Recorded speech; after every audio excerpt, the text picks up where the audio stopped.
तो hello friends, कैसे हैं आप सब। आशा करता हूँ आप अच्छे होंगे। ये इस सीरीज़ की 5वीं वीडियो है जिस पे मैंने 4 वीडियो पहले वीडियो मैंने आर्टिकल के बारे में बताया था, लेटर राइटिंग के बारे में बताया था और मैं सेंटेंस क्या होता है, टाइप्स ऑफ सेंटेंस क्या होते हैं तथा सब्जेक्ट और प्रेडिकेट क्या होता है, इसके बारे में मैंने वीडियो बनाई है। तो आप अगर इंटरेस्टेड हैं तो जाके चैनल पे देख लीजिए। इसके बाद यदि अगर नहीं तो मैं इसका लिंक डिस्क्रिप्शन में दे दूँगा, तो आप वहाँ से भी देख सकते हैं सभी वीडियो। आज की वीडियो हम देखेंगे सब्जेक्ट क्या होता है और ऑब्जेक्ट क्या होता है। किसी भी सेंटेंस में सब्जेक्ट को तथा ऑब्जेक्ट को हम कैसे पहचानते हैं, उसको आइडेंटिफाई करना मैं आपको आज बताऊँगा। तो चलिए वीडियो को शुरू करते हैं। देखते हैं सबसे पहले सब्जेक्ट क्या होगा। सब्जेक्ट का मतलब होता है, हिंदी सब्जेक्ट को हिंदी हम कहते हैं कर्ता। सब्जेक्ट की हिंदी क्या होती है? कर्ता। यानी किसी को कोई भी कार्य करने वाले यानी डूअर क्या होता है? इंग्लिश में हम इसको और भी नाम से जानते हैं जिसको बोलते हैं डूअर। यानी कार्य करने वाले को हम क्या कहते हैं? सब्जेक्ट कहते हैं। कार्य करने वाले को हम सब्जेक्ट कहते हैं, ठीक है। यानी उसी को हम क्या बोलते हैं? डूअर बोलते हैं। ये हमेशा मेन वर्ब से पहले आते हैं। कोई भी सेंटेंस होगा तो उसमें सेंटेंस में सबसे पहले, जैसे यहाँ पे अगर मेन वर्ब होगी तो ये मेन वर्ब से पहले आते हैं, वो हमारा क्या होगा? सब्जेक्ट होगा। और मेन वर्ब के बाद वाला हमारा क्या होता है? ऑब्जेक्ट होता है, ठीक है। यानी मेन वर्ब से पहले क्या आते हैं? सब्जेक्ट आते हैं। यदि सेंटेंस असर्टिव सेंटेंस होगा तो सबसे पहले सब्जेक्ट, सेंटेंस की शुरुआत ही सब्जेक्ट से होती है। कोई भी सेंटेंस होगा अगर वो असर्टिव है तो उसकी शुरुआत हमेशा सब्जेक्ट से ही होती है। अर्थात सेंटेंस में सबसे पहले क्या आता है? सब्जेक्ट आता है। अब देखते हैं कि ऑब्जेक्ट क्या होता है। किसी भी से ऑब्जेक्ट को हिंदी में हम कर्म कहते हैं। क्या कहते हैं? कर्म। सब्जेक्ट यानी ऑब्जेक्ट को हम हिंदी में क्या कहेंगे? कर्म कहेंगे। इसको दूसरी भाषा में हम इसको रिसीवर भी बोलते हैं। क्या बोलते हैं? रिसीवर। यानी सब्जेक्ट के किए गए काम को जो रिसीव करता है उसी को हम क्या बोलते हैं? ऑब्जेक्ट बोलते हैं। ये हमेशा मेन वर्ब के बाद आते हैं। अगर कोई भी मेन वर्ब होगी तो उसके बाद में जो आता है वो हमेशा क्या आता है? ऑब्जेक्ट आता है। कभी कभी ऑब्जेक्ट के ना होकर कॉम्प्लीमेंट भी आता है।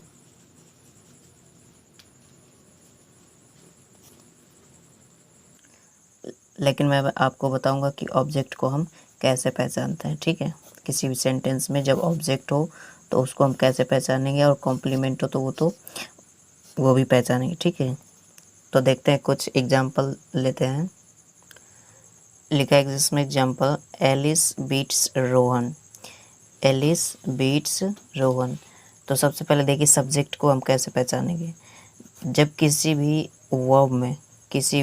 वर्ब का रिप्लाई, किसी भी यानी मेन वर्ब होनी चाहिए वो, किसी भी मेन वर्ब का रिप्लाई अगर हमारा हु आ रहा है, हु से, यानी जब हम जैसे हम मेन वर्ब से किसी भी मेन वर्ब का अगर क्वेश्चन करेंगे हु से, तो अगर उसका रिप्लाई जो भी आएगा तो वो हमारा क्या होगा? सब्जेक्ट होगा।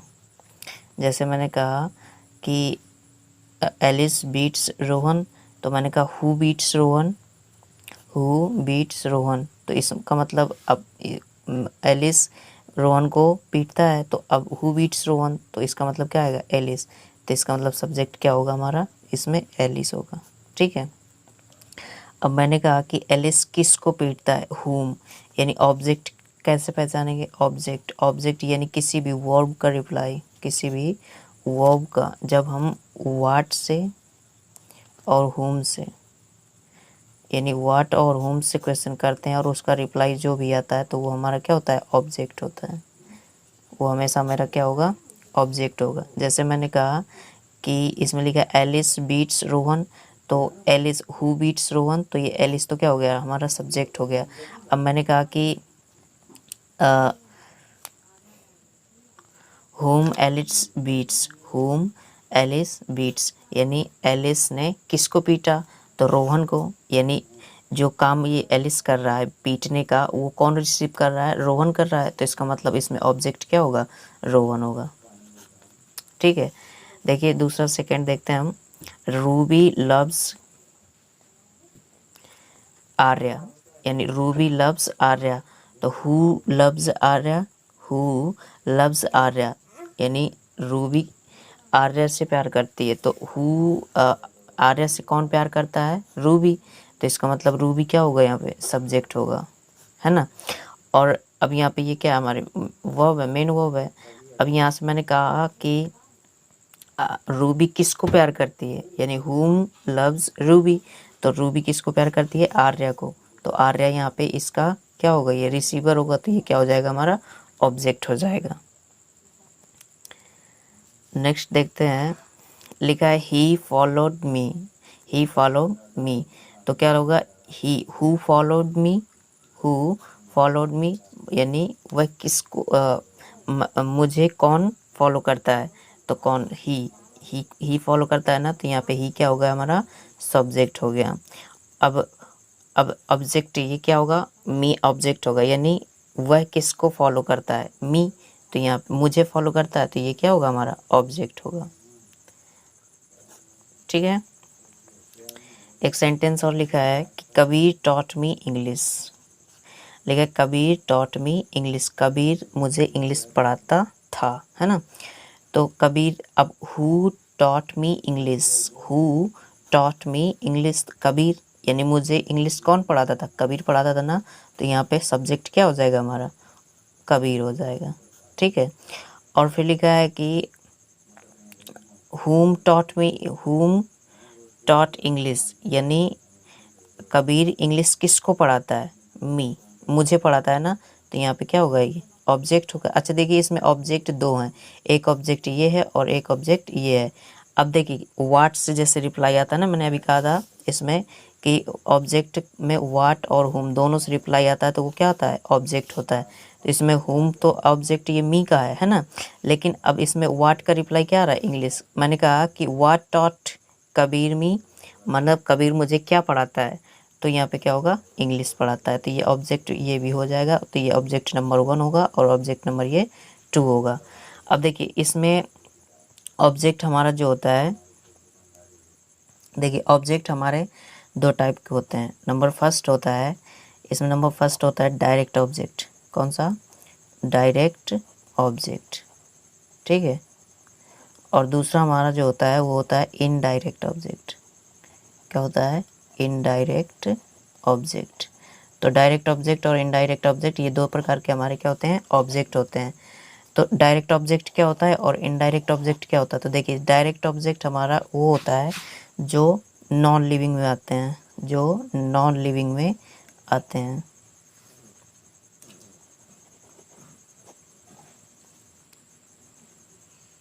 यानी जो निर्जीव होते हैं वो हमारे क्या होते हैं?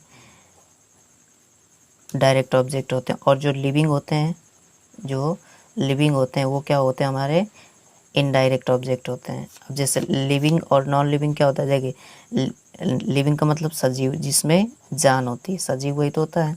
और निर्जीव मतलब जो बेजान वस्तु होती है। यानी नॉन लिविंग थिंग्स क्या होगी?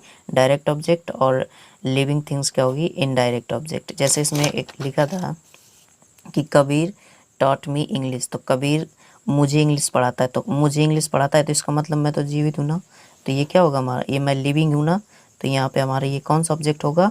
ये होगा हमारा इनडायरेक्ट ऑब्जेक्ट। क्या होगा? इनडायरेक्ट ऑब्जेक्ट होगा। और इंग्लिश क्या है? इंग्लिश तो ये नॉन लिविंग है ना। ये क्या है?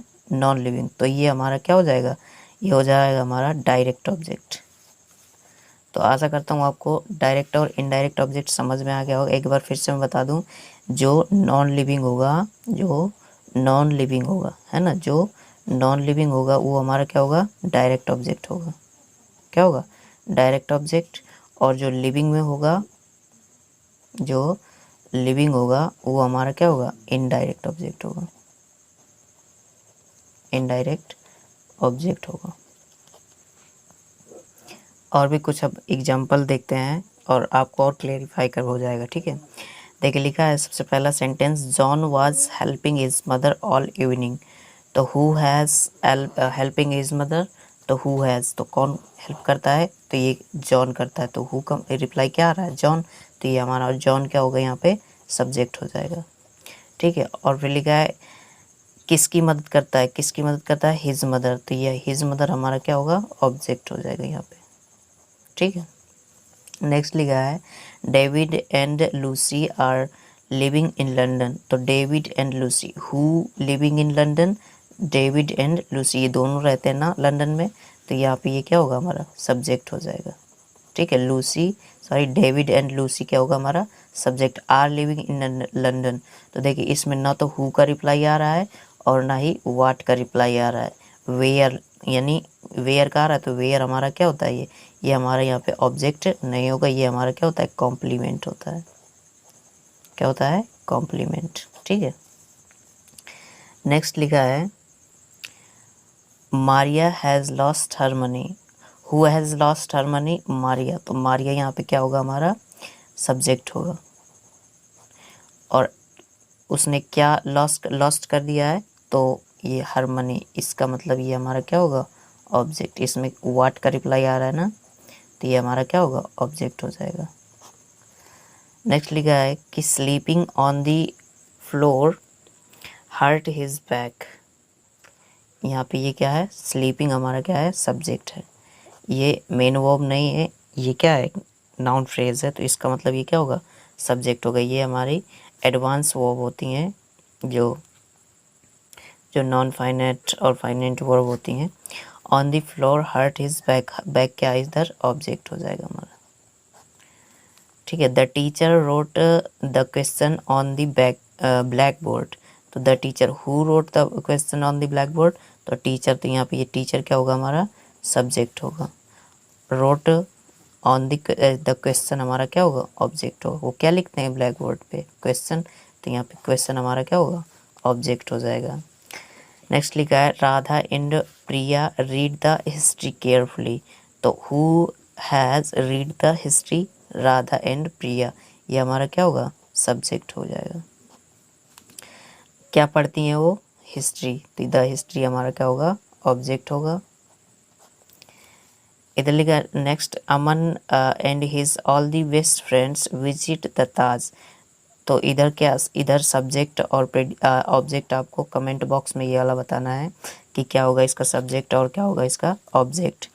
तो आज के लिए आशा करता हूँ आपको वीडियो अच्छी लगी होगी। अगर आपको वीडियो अच्छी लगी है तो प्लीज़ इसको लाइक कीजिए, सब्सक्राइब कीजिए चैनल को। और अगर आप नए हमारे चैनल पर तो प्लीज़ सब्सक्राइब करिए और शेयर भी करिए अपने मित्रों के साथ। तो आज के लिए इतना ही, मिलते हैं नेक्स्ट वीडियो में। तब तक के लिए गुड बाय, टेक केयर, जय हिंद, वंदे मातरम।